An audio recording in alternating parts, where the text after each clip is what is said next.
Thank you for watching our program. See you right back here, same place, same time. And remember, hold the line of battle, comrades. Our victory is sure.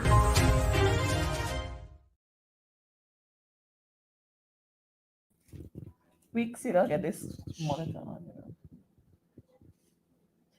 Well, good night again to you, ladies and gentlemen, and thank you for being here with us for another episode of Advancing the Cause. You're here again with us where we share with you the truth and nothing else but the truth. And we do this because we recognize that there is a serious attempt to give you false and inaccurate information. But we understand what is happening. We understand that people's backs are against the walls. And so they have to tell you things that would impress you. But we want to let you know this evening that we are not impressed with the PPPC. As a matter of fact, the Guyanese population, they're not impressed with the PPPC. So all the big jumping and gallivanting and gyrating, that does not impress us. And so this evening, I'm going to be going through with you on a whole series of activities that we've embarked on. But we're not going to take up much time on that because I have a special guest that I want to bring to you to share some really, really, really important information. But before we go there, let's go quickly to our highlights. Today, we would have had 102 new COVID cases being reported. So let me say to all of us, COVID is still there, it's alive and it's well. And it's for us to take care of ourselves. Remember to stay safe, wear your mask, sanitize as often as possible. And then we have Mistress Stevens, who's celebrating her 97th birth anniversary today. Happy birthday to you, and we trust that God would spare your life to see that big century 100, and we're all going to be there to celebrate with you. So do enjoy what's left of your birth anniversary, and we look forward to spending many more with you. And then when we move from birth anniversary, we go to wedding anniversary. Mr. and Mistress Hackett, they're celebrating their wedding anniversary today too, and we want to wish them lots and lots of love and long life together. And so here we are. Thank you for watching with us. Of course, the usual suspects. We are happy to have you because without you, we'll have no advancing the cause. We're happy to have you. And so good night to all of you. I can't go into singling out you this evening because it will take too much. And of course, I'm going to get myself into trouble. So to the usual suspects, thanks for being here. Even the others, we thank you for being here too. And yes, during this week, we would have had quite a lot of activities happening. But the grandest of all was our Emancipation Day, which was celebrated not too long ago. On that day, we saw people from all walks of life coming out to share, to be there with their families, and to experience what it feels like to have a nation with a motto that says, one people, one nation, one destiny. And you know what? Guyana is a nice place, but the PPPC are no good for Guyana. And I want to share with you one of our top lines that we had last evening when the APNU, AFC, and the WPA hosted that rally at Burnham Park, in in Middle Street. Oh gosh, I'm not sure why I'm getting so tongue-tied. But in Middle Street, we had a grand time. And I know that you've been watching that rally. Those of you who couldn't be there, you've been watching it, and you saw the numbers there. And I just want to say to you, again, we have the critics coming, and you know what they say? We had to bust people in from all over. But, we're happy that they watched us. We're happy that they're watching us because when they watch us, they get the information. But the highlight of that rally last evening was if Guyana is to go, the PPP must go. And that was said to us by no other than Mr. Aubrey Norton, the leader of the opposition, leader of the PNCR, leader of the APNU. And he has been around with us for a long, long time. And we know that he has got much to share. Every time he appears somewhere, he's got much to share. And so this evening, I have with me the man of the moment, Mr. Aubrey Norton. Comrade Norton, welcome to another episode of Advancing the Cause, and I thank you for accepting this Good evening to invitation. you and your viewing audience, and thanks for having me, as well as your listening audience. But there might be those who are listening without seeing. Chief, last evening we had, well, of course, let's start from Emancipation Day. Of course, Emancipation Day is a big day for our African brothers and sisters because it reminds us of the struggles that our foreparents went through, which paved the way for us who are here now. And we cannot afford to forget those struggles. As a matter of fact, we've seen many, many distractions that were planned for that day. What is your take on that? Well, the government's approach has always been to distract the Afro-Guyanese community from the real issues. It's no wonder, therefore, that you got Juve, Carnival, everything that distracts. What we have to do is to inculcate in our youth that emancipation is more than a time to have a nice time. Emancipation is a time to reflect on what our foreparents went through. Because sometimes we talk about emancipation like if it started on this glorious point of emancipation, it started with brutality, that slaves opposed slavery to the point where slavery became uneconomical. And they forced those who had enslaved them to free them. And that's the first thing people must recognize. We weren't given freedom. We fought for freedom. We made sacrifices for freedom. And a lot of people miss that our people suffered in some cruel fashion. Just 1823, where people were beheaded and their head placed on poles along parade ground, signals the cruelty of those who enslave.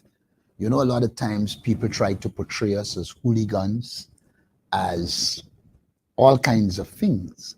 And so we need to know our history.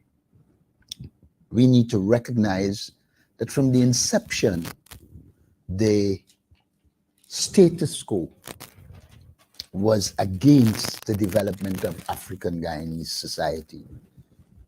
One of the tools used against us and was used in the 90s against us was the flooding of our lands. Yes. Once you flood the land, you are immediately depriving people of the opportunity to earn and to become entrepreneurs. And so when we reflect, we must remember that struggle that we went through and recognize that our foreparents faced a lot of challenges for us to be where we are. And it is for that reason we have to encourage young people and Guyanese generally to cherish emancipation, because it marked the end of a very brutal system. It marked the end of chattel slavery. But it also ushered in new forms of domination and control. Because, you know, emancipation was a kind of a legal proclamation that said you were free. But the economic system at the time didn't allow that freedom. We began to buy villages, pool our resources and buy villages, bought villages. And so very early we showed that we had the ability to accumulate wealth, to utilize that wealth in a positive way to buy villages. And so when we talk, we must remember that we came out of slavery with a penchant or a tendency for savings, which we now must focus our young people on, because we are losing this capacity to save to achieve the projects we want to achieve. And to the extent that Victoria and a number of villages were bought, suggested that we had the capacity and the ability to accumulate wealth and to achieve the objectives we set out to achieve. But even as we do that, must always remember that there were always detractors. The system itself sought to put barriers in the way. And so you had this physical emancipation. And then you had an education system and the deculturalization of the African mind. And that deculturalization of the African mind brought in elements of culture that didn't serve us well. And so we have got to be very careful to understand that when Bob Marley says, emancipate yourself from mental slavery, none but yourself can free your mind, that it is very critical, because the challenge we face is this cultural, this psychological warfare. And at present, the psychological warfare is going on against us. Rather than focusing the African Guyanese on small businesses, developing the kind of independence, economic empowerment, we see the attempt to divert towards cultural activities that are not contributing anything positive to their development. We see as well a culture, developing a culture of handouts to make people dependent. I want to say to African Guyanese, handouts cannot emancipate you. Handouts can increase your dependency.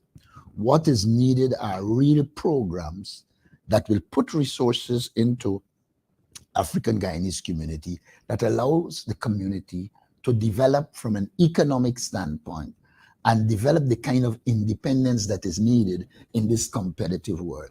So any attempt at giving us a fish rather than teaching to fish or creating conditions propitious to fish must be seen as economic manipulation. Economic manipulation has to be dealt with, because once you shift the African Guyanese away from economic empowerment, involvement in business, and you are using a model that makes them dependent, then you are seeing the form of economic manipulation that we should reject. I am on record as saying to people, the resources that the government distributing are our resources. They must take it, or else they will thief it. But having taken it, you must see it for what it is. Economic manipulation to create dependency so that they control and dominate.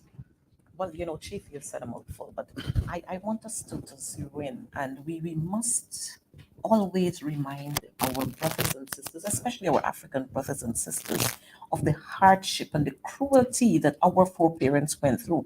Persons always wanted to nice it up and put all kinds of flowery words, but we must continue to impress upon the young minds what the sacrifices and the struggles and the blood and the sweat and the tears and the lives that were lost during that entire period. So we don't want people to say, I heard somebody, I think it might have been the installed president, who said our people were, they came here. But we have to remind them that our people didn't come here. They were forced and brought here. And the mere fact that they had to endure what other persons did not endure. The other races who came here, they did not endure what our foreparents endured.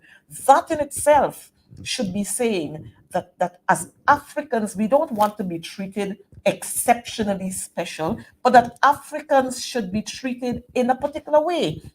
What we have seen is that we have returned, when you talk about the flooding of our lands, that happened many, many years ago.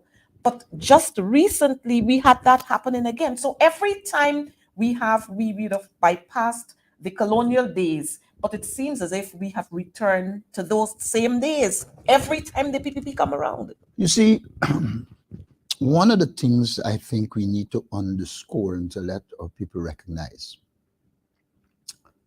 the focus with African Guyanese is to give them a house lot. African Guyanese, again, must take the house lot. But it must be known that we need lands that can be used for business. But Just before like how you can give to Bajans. But before you go there, we have had, or we have in this country, ancestral lands. Well, Lots and lots of it. I was going to come to the ancestral lands, but I wanted to make a few points before I get there. When you have a system that seeks to deprive African Guyanese of lands, you have a system that is committing forms of economic genocide. If a people are to develop, they need lands. Yes. And I mentioned Moko again. Here is a regime that goes, builds a road, but do not believe African Guyanese are the quality of people that they can have property along the road. And if you see what they're doing along the road, they're giving it to one ethnic group. This is probably the only area where African Guyanese are. But rather than providing the resources for those people to develop, there's a young man there with a business, with a little pool, etc.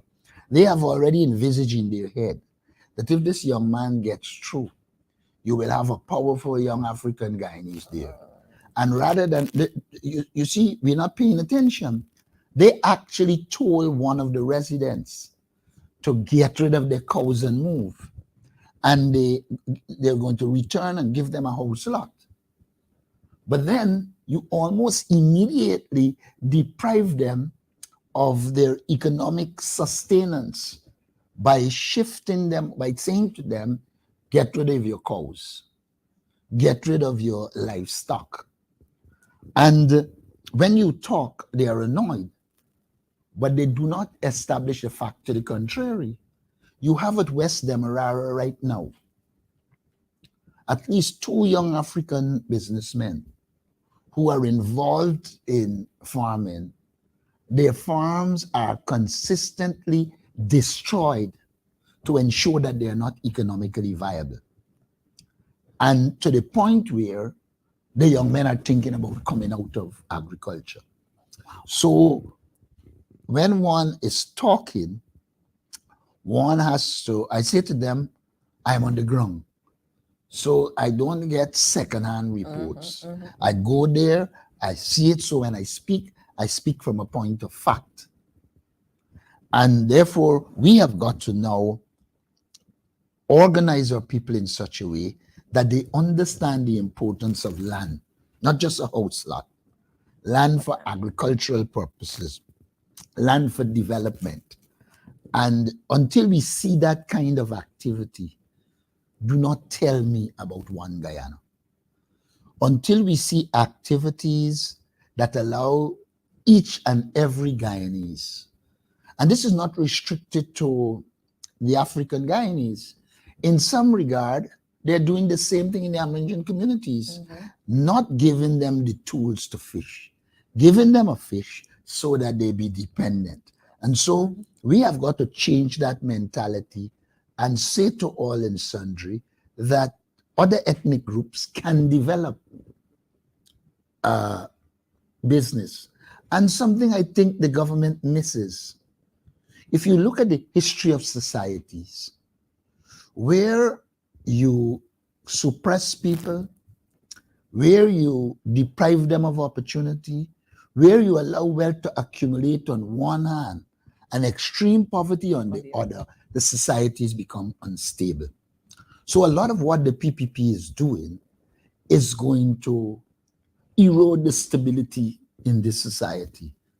And they should know from history that once you oppress people, people will fight oppression. There is no regime in this world that I know of that repress people and lasts forever. Some were destroyed quicker than some. Some took a long time, but in the final analysis, they are destroyed. Well, Colonel Leader, while you were talking about what's happening in West Demerara, we have the same thing happening in some parts of region too. As a matter of fact, it's not only happening to African Guyanese, but it's happening to Indo-Guyanese, like you said, with the Amerindians. And the thing is, as long as you're perceived to be a supporter of the coalition, they are destroying whatever you have. And these are persons who are into farming on the Essequibo coast.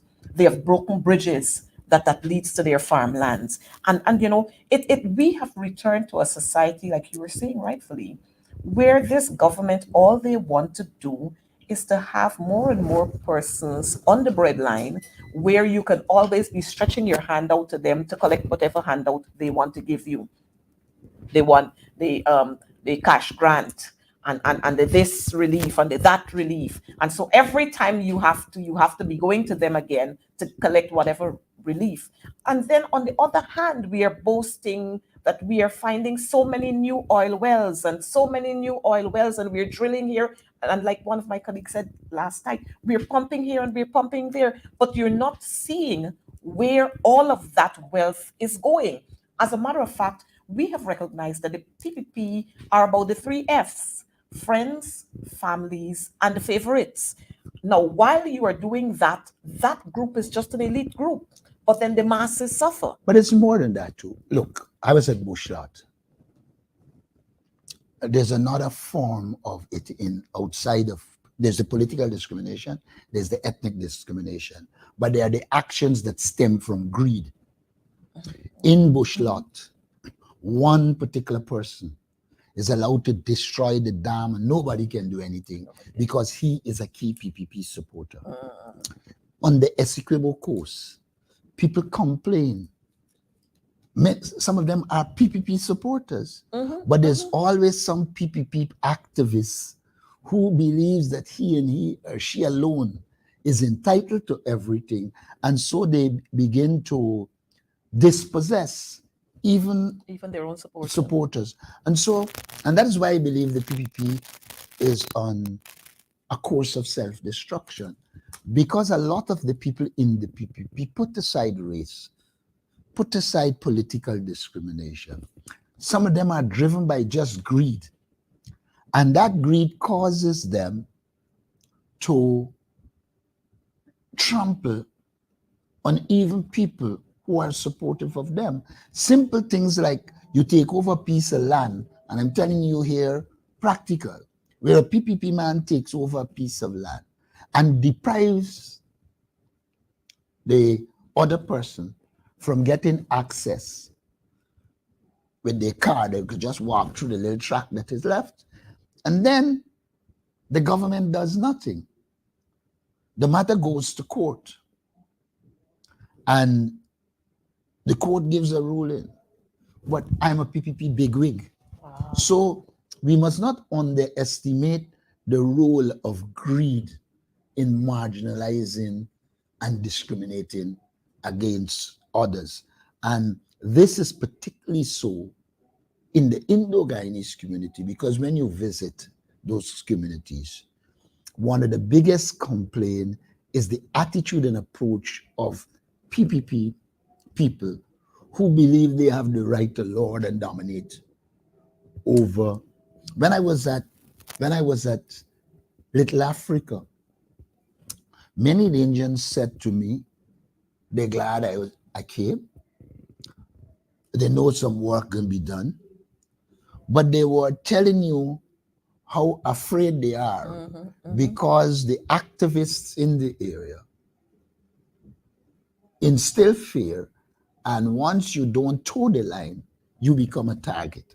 And so I'm one who believes that the People's Progressive Party is on a course of self-destruction because of greed, because of its incompetence, because of its divisiveness, and because of corruption. those variables make it difficult for them to govern based on the rule of law. And so, yes, we cannot continue to talk about, you hear people model this one Guyana thing, they're modeling all over. But when you look at actually what is happening, there is no one Guyana. Because again, we see the three F's that are being featured everywhere you go across this country. But let's talk But you about. know, there's nothing creative about one Guyana. People seem to forget. In 2006, we had PNCR One Guyana. The election after that, our slogan was something One Guyana. The problem is not the slogan. The problem is the actions of the government that do not reflect a One Guyana. Which brings us to exactly what we are saying. We are not impressed with the PPP because all you do, you see them take photos here and photos there. And I recognize now that they are on this path where whenever they go to a function, regardless of whether that function is dominated by East Indian brothers and sisters, they seek out the Afro Guyanese to take photographs with them and to post those on Facebook to show, to give people the impression that, look, we are about everybody. Look, we are here and we're hugging and we're meeting and we're doing this and we're doing that. I asked them to do a simple thing. If you are serious that you're helping African Guyanese, issue the set of lands you have given out. And let us see amongst them how many African Guyanese are there. Show us the list of lands you reclaim or claim to have reclaimed from people under the APNU AFC. And you will see all the attempts at reclamation was for the Afro-Guyanese community. But it is true that the Indo-Guyanese community got under the APNU AFC and not camp. But then you're taking away lands that the African Guyanese got under the APNU AFC. And then you hypocritically turn around and say, not. It's when a political party operates just based on lies, it's very difficult for them not to find themselves in contradiction. Because, like I said, with the projects they stopped, all of them were aimed at targeting Afro-Guyanese. And if perchance you were saying that Afro-Guyanese didn't benefit, how is it then you have this opportunity to take land, to stop this funding, etc.? So we have got to sit down and analyze everything that is done and provide a response to it. The PPP is superficial. They believe posing with African Guyanese will fool anyone. It wouldn't. Many people sit down, analyze the situation, and see what is happening. They can publish the list of contracts. Contractors tell you everywhere you go that as African Guyanese contractors, they get no work. And for them to get work, the PPP asks them to operate and, as if they are PPP. They cannot go and get work as people with the resources and the skill. They have to politically prostitute themselves if they are to get work. So we have got to, I will continue to dissect the behavior of the People's Progressive Party. And like I've said, all Guyanese should benefit. I have no problem with any other ethnic group. I said to people, I lectured at the University of Guyana. I dare any one person of any ethnicity to come and say I was biased against them because of their ethnicity, etc. Because, you know, what they seek to do is portray you as anti-East Indian. And for me, that is garbage. Throughout my life, my professional life, in the foreign service, wherever, I cannot be accused of discriminating against an ethnic group.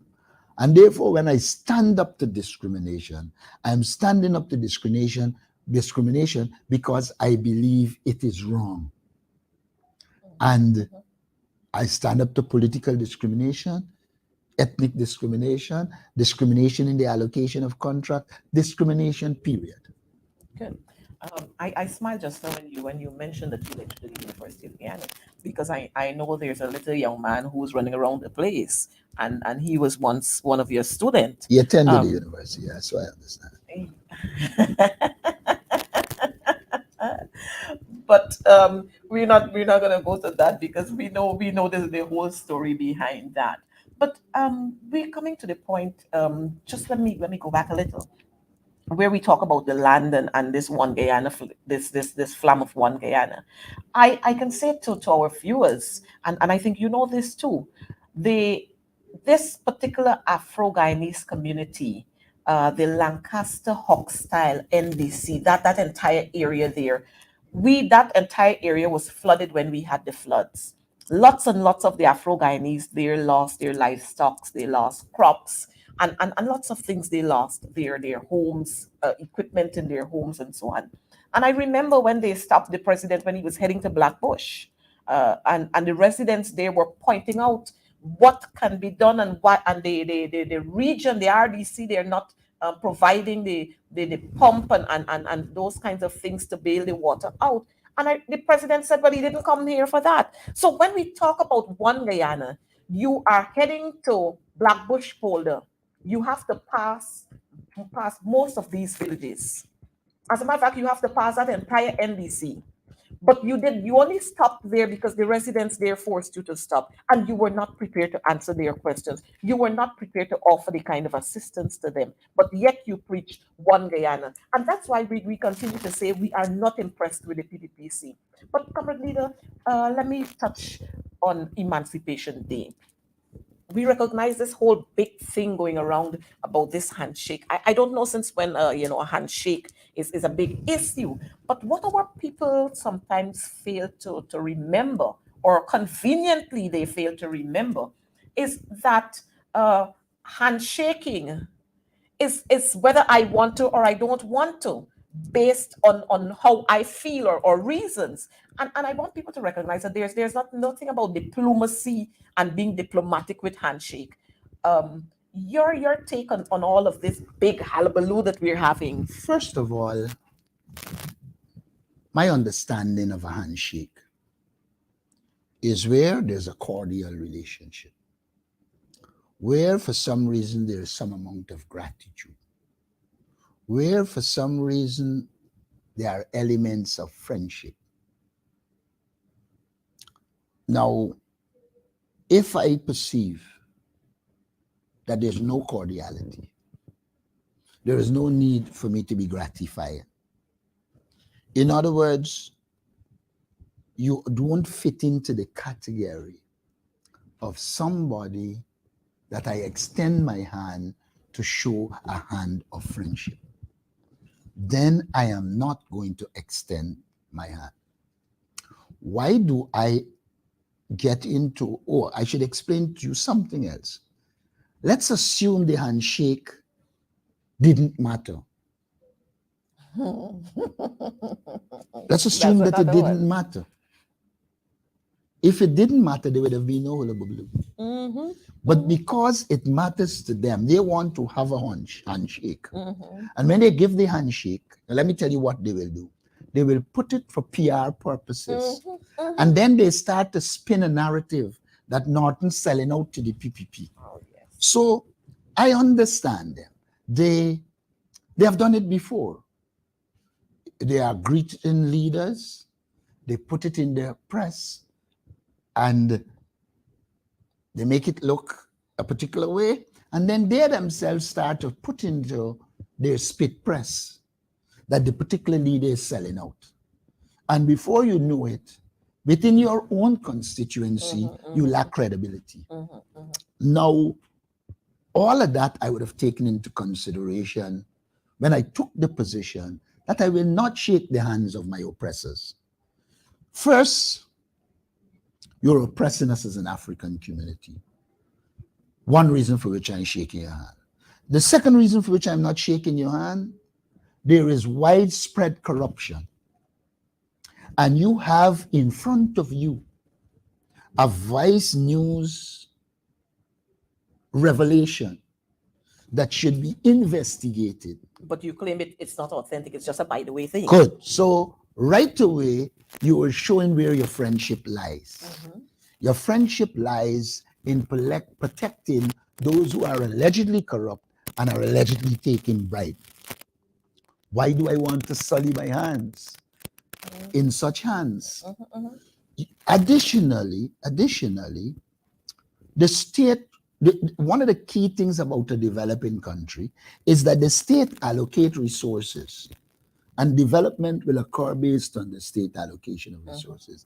The state allocation of resources by this government is very, very discriminatory in nature. We know that. And therefore, for me to now go in chubbing up with you, I would be creating the impression that all is well. But like I said, you don't give any money to Georgetown Mayor and City Council, none to Linden, none to Bartik, or just basic for existence. And so all the town councils that we are elected to, they are deprived of resources. Look, there's another big deprivation of resources. This government must know that when it refuses to give wage increases properly, that it is targeting the Afro-Guyanese community. Every child knows in this country that in the public service, the predominant group is the Afro-Guyanese. And let me tell you another dirty thing that this government does. When they give this bonus to the joint services, you know what they're doing?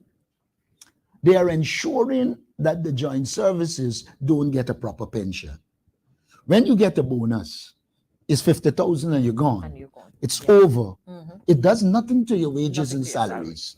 And it is your wages and salaries that will determine your benefits, etc. So the government has skillfully used bonus to pacify a few, while at the same time disempowering them, because you are depriving them of wage increases. Look, I would say to anybody, the APNU gave wage increases retroactively. And if you look at it, the income levels of the people in this country, in the public service, increase 77% under the APNU, AFC. What they have returned to is another form of economic manipulation. They are now manipulating the distribution of wages and salaries in a way that asphyxiates, suffocates the public service. And so when they go out there and talking about a bonus, I will explain to every soldier that the government shows no interest in them. When they give you that 1 month or whatever bonus it is, they almost immediately deprive you of increasing your income so that your pension will be at a higher level when you leave the job. And so one has to analyze the People's Progressive Party. I'm in the process of dissecting all of their plans to show to people where the discrimination lies. Where is it that these things are happening, to further make it clear that the people's hands are dirty. They are dirty through divisiveness. They are dirty through extrajudicial killing. They are dirty through economic manipulation, among others. And so I am not at all worried. I believe that there are enough resources in this country at present for all Guyanese to benefit. You put $5 billion for relief. You bring a supplementary of $44 billion, and there is nothing in there for public servants, etc.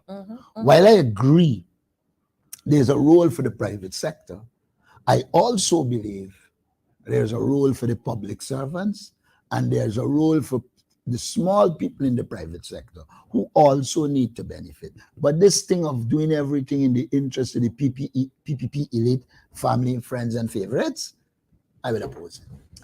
Yeah, and while you were saying that, we have recognized that the PVC, their whole operations is that of an oppressor always oppressing the oppressed.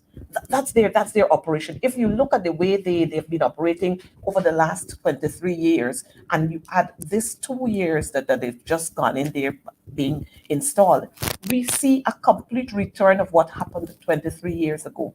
As a matter of fact, the public servants, like you just mentioned, and I'm going to single them out because at one time teachers are termed as they're covered under public servants, and another time they're being dealt with as teachers. But we have seen coming from the level of teachers where since 2020 this installed regime were written to, and the teachers union would have resubmitted their salaries proposal up to a day like today.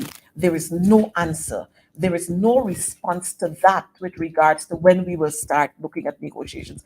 And this was the same regime who was saying to the AP and UAFC government that you need to talk, you need to negotiate, we need to talk about, you need to bring back collective bargaining. But they're here now and they're not doing anything about it. What we have seen is the return of an imposed 5%, an imposed 3%. Well, not 3.5, because it's 2 years, You know, 7%. And so what we are seeing here is exactly what you said, is a way to impoverish people even more, because when you look at the salaries of public servants and teachers and nurses and our servicemen and women, as against what is happening with cost of living, they are nowhere. And singularly, public servants are paying more taxes Yes. than anybody else. Yes. So it is not only that you're depriving them, you have a repressive tax system on them. So, and the regime knows it. You know, I always remember, I one of the things that stuck in my head, when we were negotiating after the crisis in Linden, we had put in a proposal that said, we want agriculture developed in Linden. I always remember Ashni Singh's response was, there are other people with a comparative advantage, and therefore agriculture shouldn't be developed in Linden. And I looked at him, and like he couldn't recognize he was making a racist statement. And when something like that happens, it worries me, because you have regions, all regions in this country, there should be a program to make them economically sustainable, make them viable. Region 1, region 2, however remote. And in fact, the more remote they are, we might need to make them sustainable because they need to have the resources right there. But this government is not interested in creating a viable region outside of 6, 5, 2, and 3, where they dominate. And even those regions, again, only the 3 Fs are the ones who benefit. Yeah. And that is the dilemma they are in. And that is why I believe a lot of their own supporters will turn against them, because the very system they run also suffocate them, while a few close to the PPP benefit. And that's one of the big dilemmas. And so we let me remind you, our viewers, that, you know, we are very, very convenient in our memory. And the PPP especially, they're very convenient. You know, I must say this, that there was no big hullabaloo when Charles Ramsden refused to shake Mr. Granger's hand. You remember that? If you don't, let me remind you. So this whole big hullabaloo about the leader not shaking Ifran Ali's hand, or whatever his name is, his hand, I don't know why that ought to be a big issue around the place. If somebody refuses to shake your hand, then go about your business. Do what you're there to do. Well, it's a hullabaloo because they don't have a picture to put up there and to use to say, or one Guyana. Mhm. Here is somebody who's resenting. Here is somebody, look, a handshake is part of your political struggle. Mhm. If you go shaking hands, well, they will use it, throw it all around in our support areas, and make it look as everything is honky dory. When I don't shake your hand, I am signaling to you we have had enough Yes. of your victimization. We have had enough of your discrimination. And like I said last night at the rally, when you begin to address those things, then and only then I will feel comfortable shaking your hand. A handshake for me is not just a handshake. It has political and other significance. Mhm. You see people, you don't know them, you don't know what they're doing, you don't run up to them and shake their hand. You see people, you know what they're doing. If they are doing good, you're comfortable You're shaking their comfortable. hand. Mhm. If they are not, then like I said, put the handshake where party put the nuts. And that's it for our handshake. But before you go, let me touch on some of these projects. We have recognized that the PPP, every time they come around, we see failure. The chief of all failures is I wouldn't want to say it's your good friend, but the chief of all failures is the man who's being featured a lot now with one of our another guy from another race, the Sioux guy, and we just want to touch a little on that. They keep talking about the AP and AFC government didn't do this and they couldn't complete this and they couldn't come, but they're failing to recognize everything that they would have touched or everything he touched while he served there, it has failed. Well, look, like I've said, it is the PPP right to put Jack D up on a pedestal. And it is our right to point out that he's a failure. Jack Doe invested billions of dollars, millions of dollars in Skeldon. It has been unable to deliver anything to us. It was supposed to generate energy and reduce energy costs in Berbice. They forget what they said. It's a complete failure. They then come up with a fiber optic cable, and this went from him to Ramatar, I think.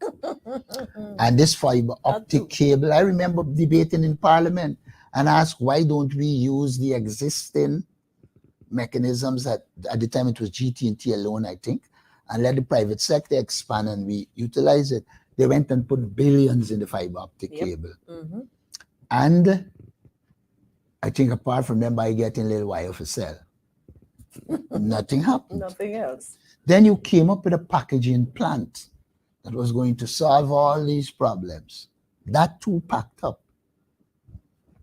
So you have a man who is a complete failure masquerading as some genius.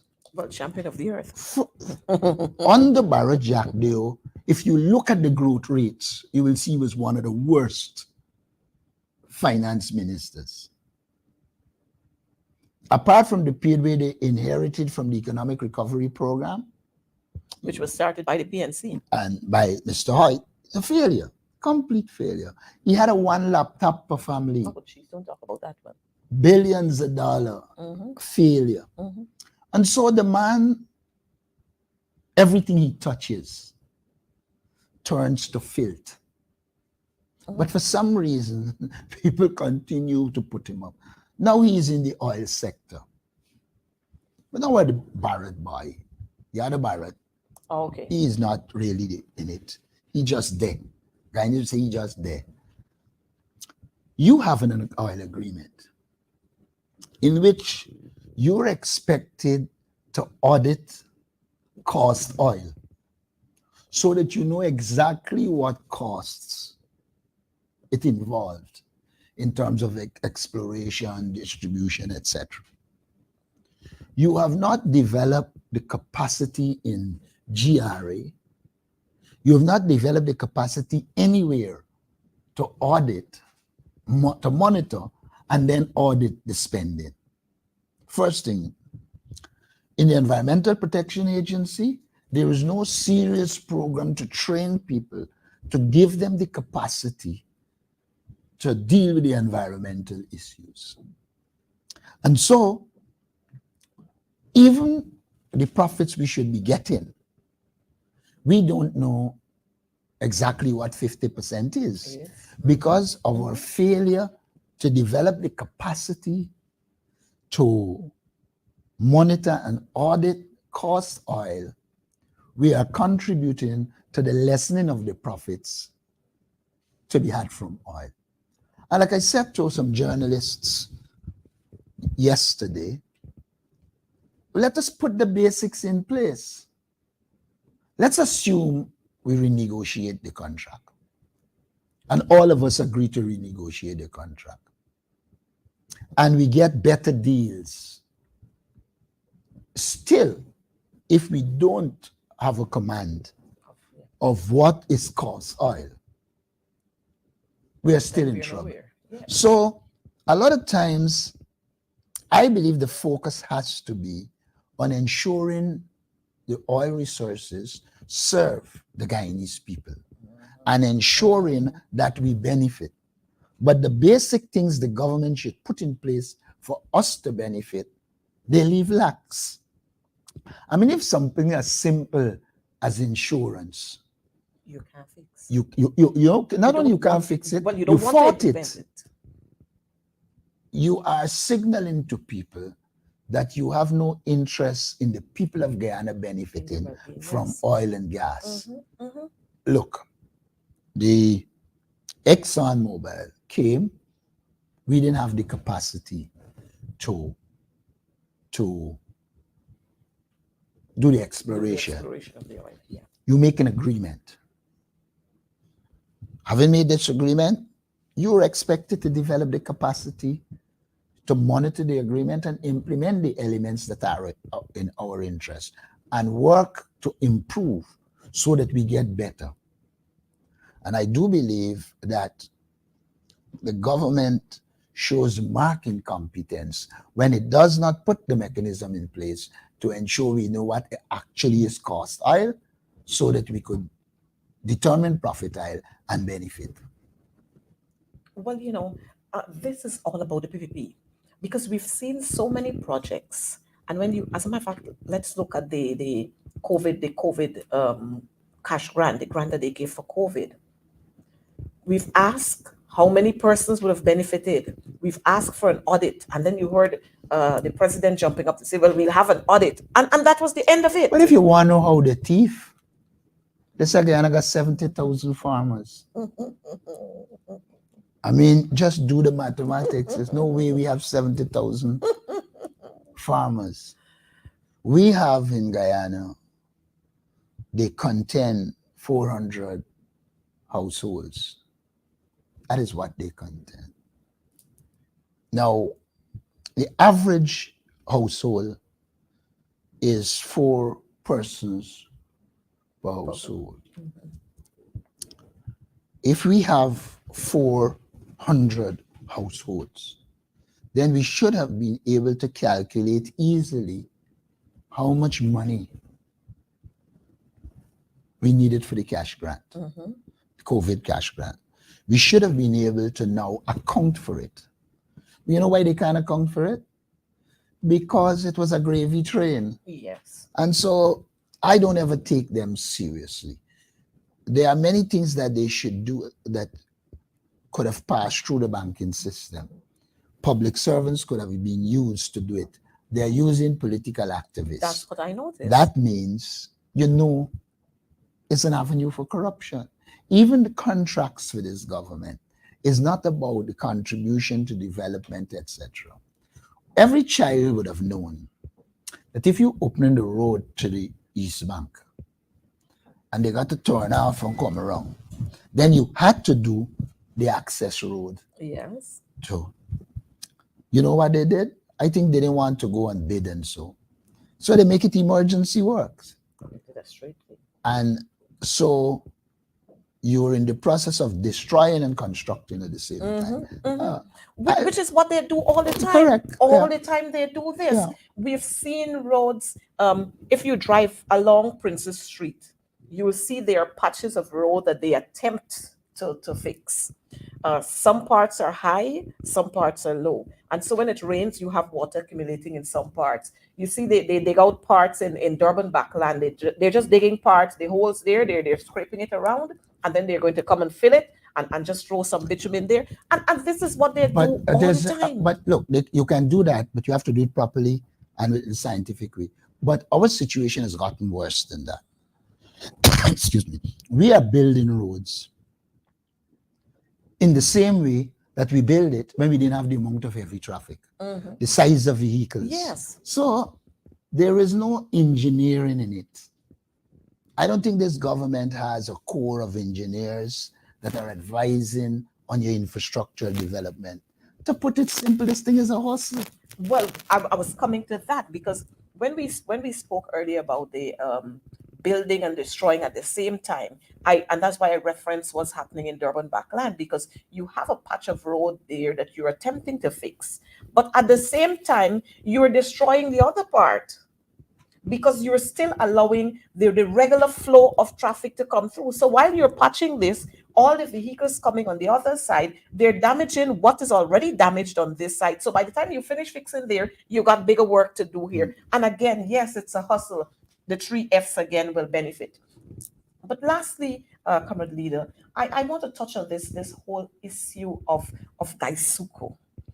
Today I recognized one of our famous boys around, maybe the gravy not falling there any longer. And so he has resigned from the board of Gaisuko.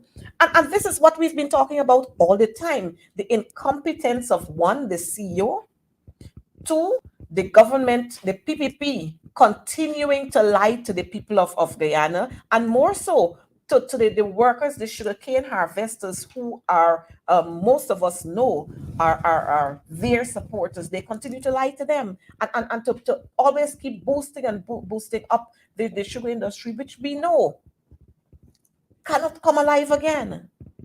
Well, I wouldn't say it cannot come alive. It would not be economically viable as it used to be. Now, look, I know Tony Vera. I think, and I knew, that Tony couldn't last long with them.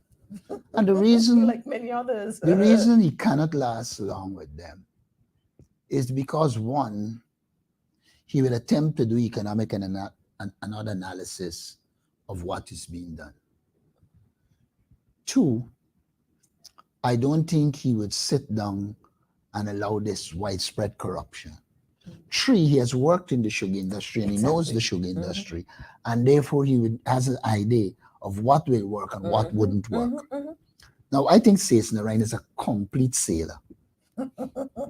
I don't know what experience he had in sugar, and therefore the choice of him, in my opinion, was a decision to further destroy the sugar industry. And it's a good opportunity for us to point out that the PPP never had an interest in the development of the sugar industry. The PPP's main thing is that they want the sugar workers to be their base. But in terms, it's not the first time, Skeldon, it was known, was going to, the singularly, if it is one thing that destroyed the chances of sugar, was Skeldon. The PPP got money from the EU in which they could have right-sized and found alternative employment for workers in the sugar sector. They never did. In fact, when GAU, which is their own union, started to act up, they became very anti-GAU. I mean, I saw the president in a very stupid way calls a sugar union man and ask him a question. And when the man says, I want explanation. Next, I mean, are you saying that you're running a country and you're not prepared to listen to reason? Which is what he does all the time. You know, so look, like I said, When it comes to divisiveness, the PPP is an obstacle. When it comes to the economic advancement of our people, the PPP is an obstacle. When it comes to corruption, they are an obstacle. When it comes to the ability to manage the economy, they are an obstacle. And that is why I said it last night. For Guyana to grow, the PPP must go. And They lack the capacity to govern anything. And that's as straight as it could be. Yeah. And we've seen this, viewers, we've seen this. We continue to see it. And the only way this can stop is if we put a stopping to it. I want to thank you, Comrade Leader, for being here. Thanks for having me. And I look forward to having you again sometime soon on Advancing the Cause. I'm available all the time, or most of the times, I shouldn't say all the time. And we know that with you being there and being one of the forefront persons to speak out on these issues, that we'll have many more limelights with you, many more handshake issues, and they're gonna have many more. And this always happens. We always know that this happens when they can't get you to use you and to subdue you, then they find all sorts of things to distract from the real issues. And we've recognized that. Our people have recognized that. As a matter of fact, what the PPP fails to understand is that this time, not long time. This is the time where technology is available and people are doing lots and lots of reading. People are doing lots and lots of research. And so persons are finding out things for themselves. You can't go pushing things down their throats. And so the handshake issue, it's not an issue. It's just that we refuse to shake hands with the oppressors. We refuse to shake hands with persons who blatantly set out to do things that are wrong and who set out to discriminate against a certain set of people as long as you're not following what they're saying.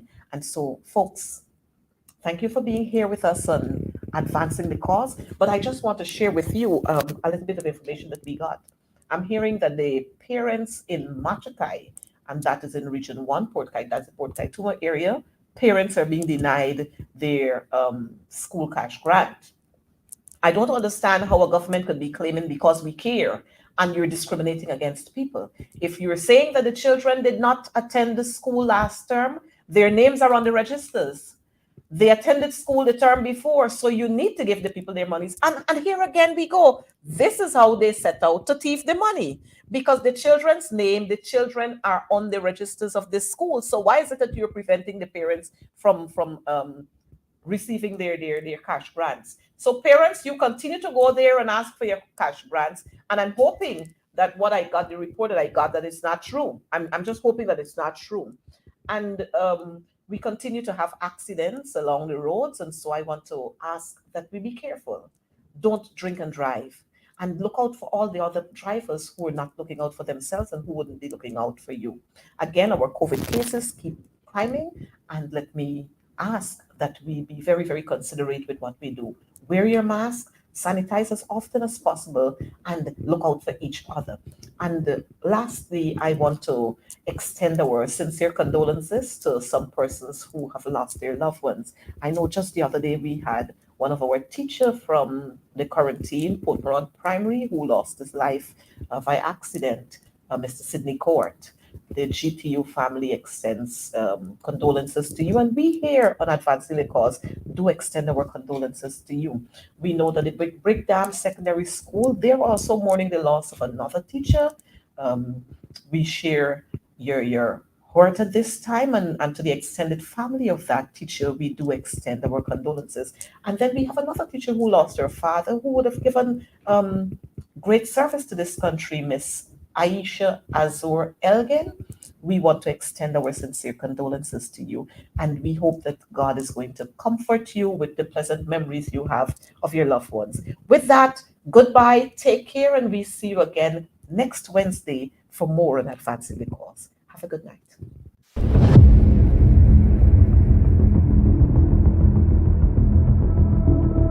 Let us not be distracted. Let us not be carried away with the photo ops.